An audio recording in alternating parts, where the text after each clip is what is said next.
నమస్కారం అండి. నా పేరు శిరీష. చుండ్రుకు సహజ పరిష్కారం Ayurveda hair mask. 2 teaspoons of reetha powder, 2 teaspoons of shikakai powder, 2 teaspoons of Multani mitti, 2 teaspoons of amla powder, 1 teaspoon of neem powder, మెంతి పౌడర్, కర్రీ లీఫ్ పౌడర్, ఇవన్నీ కలిపి ఒక బౌల్లో తీసుకుందాం.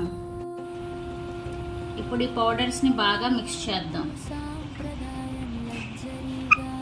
మనం ప్లెయిన్ వాటర్ అయినా వేసి మిక్స్ చేసుకోవచ్చు, లేదు అనుకుంటే టీ డికాషన్ వేసి మిక్స్ చేసుకోవచ్చు. అన్ని పౌడర్స్ బాగా మిక్స్ అయ్యేంత వరకు బాగా కలుపుకోవాలి.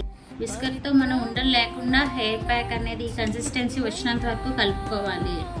హెయిర్ మాస్క్ రెడీ అయ్యింది. ఇది వారానికి 2 సార్లు అయినా తలకు పట్టించి మైల్డ్ షాంపూతో వాష్ చేయాలి. మనకు కావాలి అనుకుంటే 2 teaspoons of lemon juice కూడా యాడ్ చేసుకోవచ్చు. హెయిర్ మాస్క్ 20 నుంచి 30 నిమిషాల పాటు అప్లై చేయండి. ఈ రీల్ని సేవ్ చేసుకొని మరికొన్ని హెయిర్ కేర్ టిప్స్ కోసం ఫాలో చేయండి. Thank you.